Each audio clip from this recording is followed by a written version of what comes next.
I have a very interesting tip for you that I don't think you've ever heard of. Okay. Do you know how to keep your fly from ever zipping down? I've heard of tricks before. Okay, what do you think? Take a safety pin. I've heard.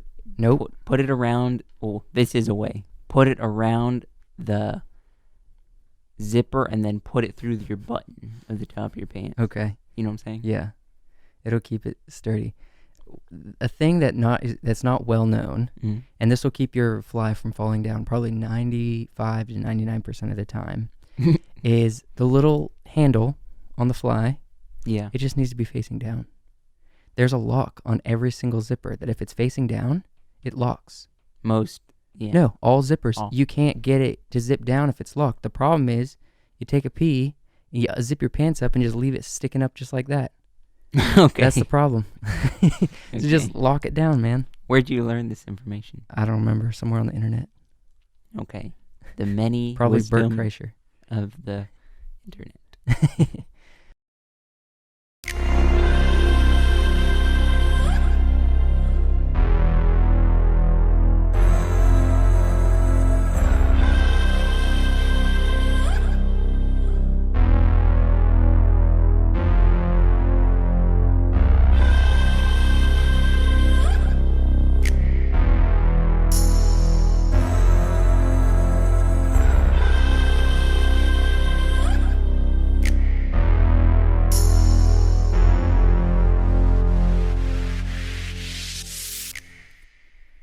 All right, so we've talked about our interests in the past, right? Mm-hmm. We've talked about it a number of times. Where's the computer not going to be in the way? Maybe something like right here? Yeah, that's fine. And so one of our biggest interests is piracy, correct? And one of the things that got us into piracy a lot was when we were younger, we were watching the Pirates of the Caribbean movies. Mm-hmm. That got me into being interested in pirates quite a bit early on, and I got really obsessed with real pirates and also the characters from Pirates of the Caribbean. Obviously, Captain Jack is incredible. Yeah, I wouldn't say a lot of people, because he is the main character, they say he's the best, but I think there's a lot of characters that bring out the story that are great. Oh, for sure. He's just the one because Johnny Depp has made that character so iconic and just different than everything else. Yes. Well, I thought we could talk today and answer the question, or at least bring some knowledge about the character of Jack Sparrow to the public that's not commonly known about his backstory, and specifically how he became a pirate lord. Before we get into it, Mm-hmm. what made you want to talk about this now? I guess, are they making another Pirates of the Caribbean? I know they probably eventually will, because they have I do couple in not the making, think but they are making a new Pirates of the Caribbean soon. I have done a good bit of research, and I thought that maybe the Pirates franchise is done. But I've discovered today that no, it's not necessarily. The last thing that anyone's ever said about the Pirates, the creators of Pirates of the Caribbean, is that the Dead Man Tell No Tales is the beginning to the final end, I think, 3 movies. yeah. You know what I mean? And so there should be 2 more coming out from what people have said that made the movie. But we don't know if that's true. I personally am not a huge fan of On Stranger Tides and Dead Men Tell No Tales, but the first 3 was very interesting. Yeah. And so I kind of wanted to give a backstory because it kind of, Pirates of the Caribbean throws you into this story and you have to figure it out as you go, but there's a lot of details that you have to figure out if you want to truly appreciate the conversations, the dialogue, the characters' development, Yeah. to understand it completely. And a lot of people just, even though there's a lot of videos on YouTube that do talk about it, I thought we might take a podcast and explain to the people who watch our show about the backstory. Can I just very quickly go into a small rant and just a pet peeve of mine? I actually did see this not too long ago, I think a couple weeks ago. They are trying to make a Pirates Caribbean where maybe like a spin-off, not including Johnny Depp, where there's like a woman captain. Ooh. They're trying to create a spin-off series or movie or whatever they're going to do out of it, where there's a woman captain. Okay. If you really study piracy like we have, one of the like pirate codes or the superstitions that most pirates have is not let women on board. I understand what their idea for this is. They want to make things in Hollywood, especially. They want to make things very diverse.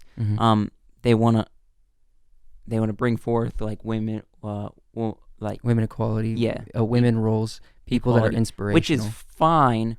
But I feel like they are playing with a part of history where that wasn't.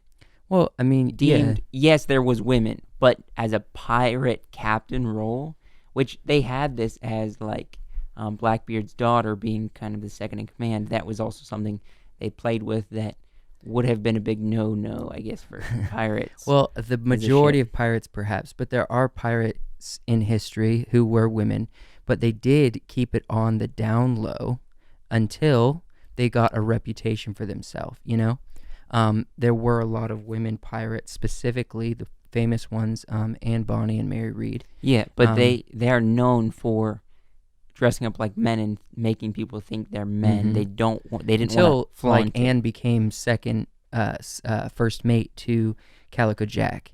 But I hear what you're saying. There is that I had an issue kind of similarly with Dead Men Tell No Tales. Not that they had a woman at all in a main role. It was more of like they made this new female character that had nothing to do with the story or had anything to do with piracy. All of a sudden, she's a brilliant, she knows everything about piracy. And now she comes in the story and tries to take like the highlight. And she hasn't been a part of it for 4 huge movies. And then they try to introduce her as like this important character being like, well, spoilers also, Barbossa's daughter. That was very strange to me. But, I mean, it's not really for us to decide. I do, however, really love the backstory of the character of Jack Sparrow, which is what I think we should talk about today. Let's get into that more.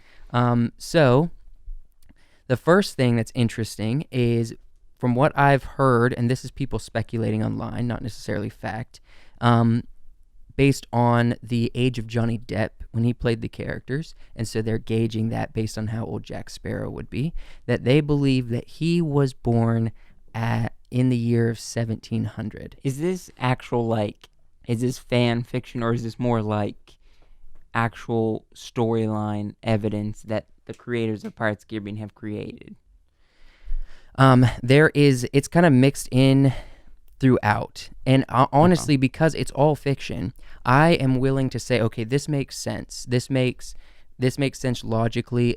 Honestly, Disney can keep moving it in a certain direction, but ultimately there's a give and take where people who create the character create a backstory, create a story, and then there's also an aspect where fans can take that fictional character and add to it, or in small ways to make the character rounded out. And it's fiction, so we're just playing around here. It's not anything to take too seriously, but also there are actual facts about the character by the writers mixed in throughout this information. Does that make sense? Yeah. And they also kind of developed Jack's character, not completely before they filmed the first movie, and then they added to it afterward when it got so popular. So the interesting thing about what I like about the year that he was born was there's a period of time called the Golden Age of Piracy. There's 3 stages. The first stage was the Buccaneer stage. The second stage was the, let's see, I can't remember. I have it written here, but I can't find it. But anyway, the third stage is the post-Spanish succession time period. And then the second period, I think it was, the Pirate Round is the name of the second period. Jack was born during the Pirate Round. He became a teenager around the time that was ending. Yeah. Or so. And then he would have become a main pirate during the post-Spanish succession period, as well as beyond that. And beyond that is not considered the Golden Age of Piracy. Beyond that is when pirates started to be hunting and die out, Yeah.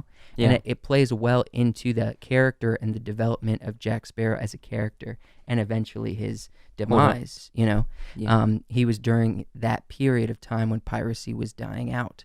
So an interesting thing about Jack is that his father was a captain. His mother was kind of unknown, but his father was a captain. And Captain Edward Teague. Yeah, and he's in the films He a couple times. Mm-hmm. He gets introduced on, what was it, the third one? Yes, The third at one? World's End. When, as the kind of bookkeeper. Mhm. Is that the first time he gets introduced? Yes, Or earlier? it was that As like point the bookkeeper for the pirate for code, the pirate code, which yes. we're going to talk about.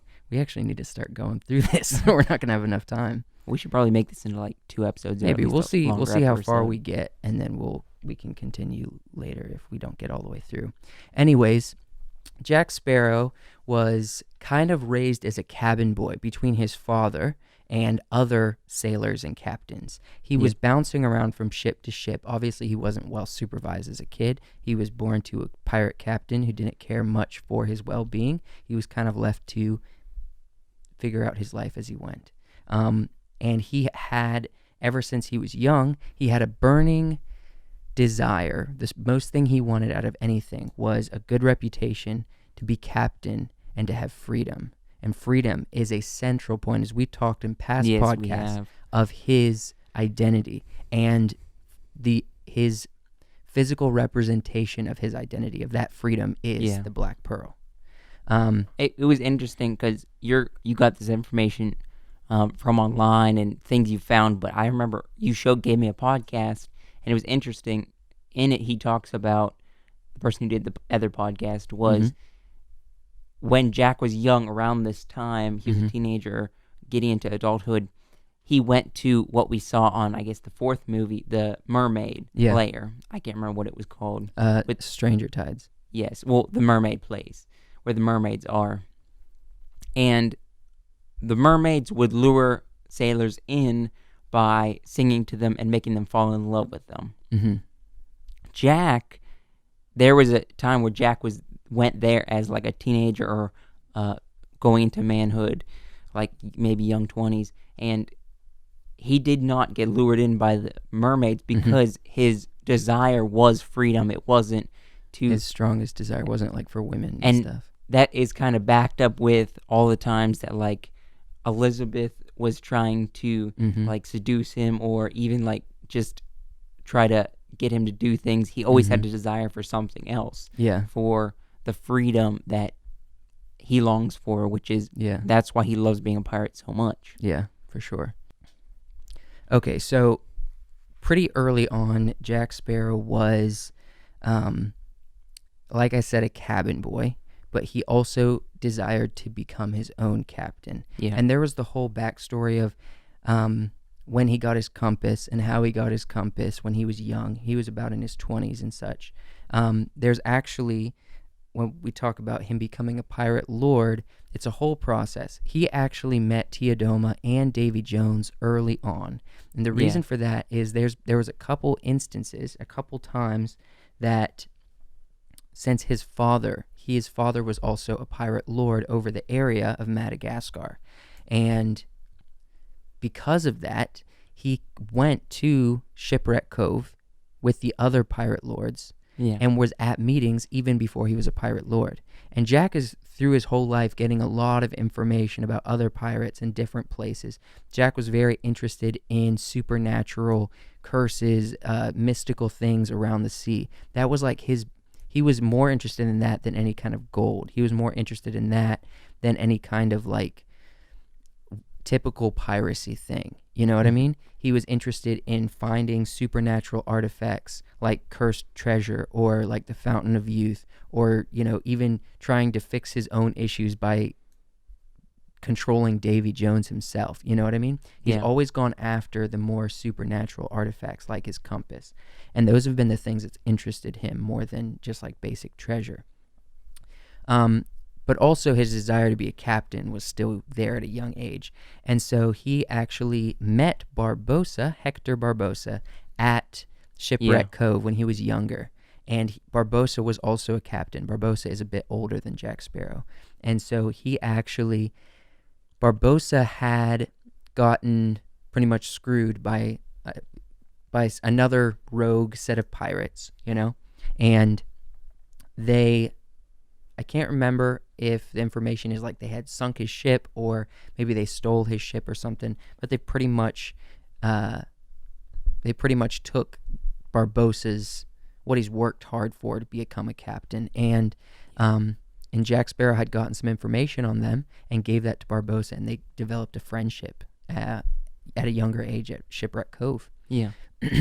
And you can chime in and whatever. Yeah. I guess I'm going to get into, is it too early to get into how he got the ship in the East Indian Trading Company? Well, I will say... I'm going to add anything before that. It wasn't until after that. Well, yeah. A good ways after that, he became a pirate lord. So, yeah, you can go ahead and start getting into that a little bit. So, maybe you can chime in, but how he started becoming, like, paying off his debt with the East Indian Trading Company for doing piracy by serving as, like, a ship captain, but he was... Well, he wasn't paying off any debts. He was employed as a privateer. Yeah. Well, yeah, employed as a privateer on the ship for the East Indian Trading Company. The Wicked Wench. Yeah, that's how all of the stuff with the East Indian Trading Company comes about, and that's how he got the P on his arm, but that's a little bit farther in the story. Yeah. Where he was a privateer, and what's the short guy, his name? Not James Norrington, but the other guy. Cutler Beckett. Yeah, Cutler Beckett. He started tricking Jack Sparrow into dealing with like slavery and stuff like that. Yeah, the slave trade. There was slave trade. Jack Sparrow from early on, he didn't agree with any kind of slavery or slave trade or anything like that, and so that was a big point of profit for the East India Trading Company.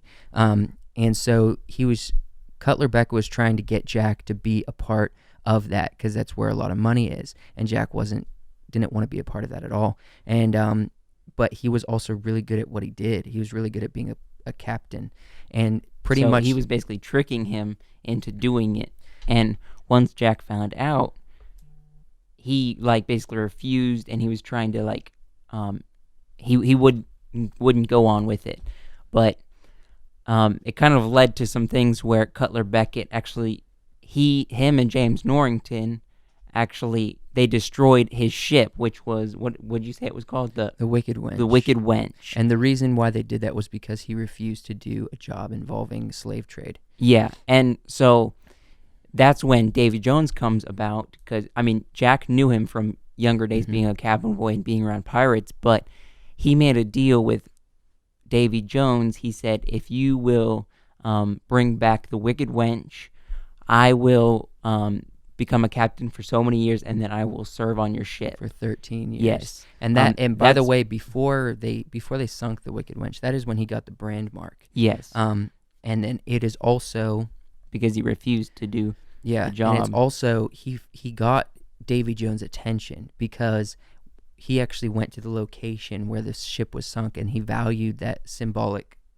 physical symbol of freedom so much, he wanted to go down and be with his ship, and he actually swam down to where the ship was.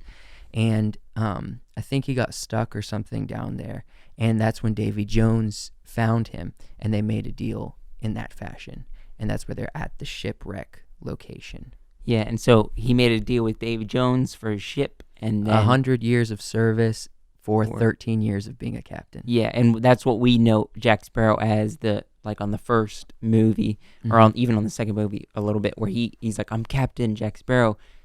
And that ship that he brought back, he decided to rename it the Black Pearl, because it was the Wicked Wench. He wanted it to be more of like a symbol of freedom. Yeah. Plus, he wanted it not to be, he wasn't part of the East Indian Trading Company anymore. Yeah. He wasn't doing that, so he changed it to the Black Pearl, and that's the ship we know of today. There was also that when when Davy Jones raised it from the sea, that's when it got its black sails, and that's when it got the ability to be faster than any other ship in the Caribbean. Is because it had a spiritual power to it because of Davy Jones' help. Yeah, and then that's when what we see is like the first movie. He basically, because he was already friends with, not I just lost his name again. The guy with the monkey. Barbossa. Barbossa. Yes, I'm horrible with names. Well, you're jumping ahead a little bit. We need to slow down. Okay. When he gets the ship back, he's only has the ship for 3 years before Barbossa mutinies him. Yeah, on the first movie. After the beginning of the first movie. Yeah, exactly. But during that period, that was one of Jack's most successful periods of being a pirate. He had a really, harsh, intense, successful crew. He also was just seeing a lot of progression in his goals. He wanted to be a captain. He has it. He has his own ship. It's not owned by the East India Trading Company. It's owned by him. He got it. He's bought it with his own service, with a debt. Mm-hmm. And it was at that point that he got the Sparrow tattoo. Yeah. And it was at that point that he really quickly after he became captain of the Black Pearl, that he became a pirate lord. And the reason for that is because his father was stepping down from being a pirate captain and a pirate lord to being the bookkeeper of the code. Yeah. And he was going to stay in Shipwreck Cove, and he was going to retire there pretty much. Mm-hmm. And because of that, a lot of things dealing with piracy, it's pretty simple. They don't try to complicate things. So they're like, okay, we have an empty spot. We're going to give it to Jack. Jack is Edward's son, Yeah. And that's when he got his piece of 8 that he dangles from his hair on his bandana. And also, it was at that point he kind of assembled his crew. Barbossa, already previously known from Shipwreck Cove, is a part of that. And Barbossa also, at some point, became one of the lords as well. What the heck? What was that? I don't know. Something fell down over there. But, yeah. So, pretty much, that is the process, simplified, of how Jack Sparrow became a pirate lord. It is, from then, 3 years, he gets mutinied. Barbossa takes control of the ship and goes and steals the Aztecs' gold, which curses them, and thus begins the first movie. When you bring that kind of information into watching those movies, especially the first 3, it becomes so much more interesting. Mm-hmm. It's strange, something with Pirates of the Caribbean specifically. A lot of people enjoyed it. Yeah. But a lot of people also casually watch with not really knowing what the characters are talking about. It's almost like, I don't want to compare it to Lord of the Rings, but if you get into Lord of the Rings, there's a lot more backstory with just the different worlds and that, mm-hmm. and that they leave out of the movies that you can get into with the story. Yeah. And it also makes it a lot more interesting when you can get into the story in that fashion. Yeah. But because of that, I think when you learn this information, when you take time to be like, okay, this is what the writers intended for these characters, this is also what super fans and people on the internet have agreed to, filling in certain holes, and this is also puts more backstory to the movies that's been made. And it gives you can pull things. You understand the depth of characters like Jack and his freedom, love, and his desire to be a captain. You understand him more. Something interesting about Jack, side note, he is based on a real pirate. And I thought about talking about this, which we can talk about it, but also just be aware it probably is not going to be the case, especially if they make more pirate movies. Yeah. But I was thinking we could skepticize about how Jack's death and what his demise is. And I think you can draw a logical conclusion of that if you compare it to who he's actually based off of. Mm-hmm. Interesting thing. Who's he based off of? He's based off a guy named John Ward.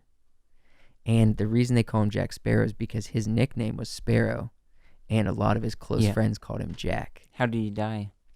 He doesn't say how he dies, but the at last account of him, he was a very successful pirate, but he wasn't a pirate of the Caribbean. He was more North Africa, so close to like the Middle East. He had a lot of dealings actually and converted to Islam. John Ward did, the real pirate. But one of the big things why he was based off of him was for a certain period of time. And towards the end of his life, as he was getting older, people started seeing he had a lot of misfortunes. He was very clever, but he had a lot of misfortunes towards the end of his career, and he ended up being considered like bad luck. He lost his crew. Things just, he didn't have any more influence that he used to have, in the height of his career. And his end of days accounts was pretty much him drunk in like a mud pile, sitting on like eggshells and stuff.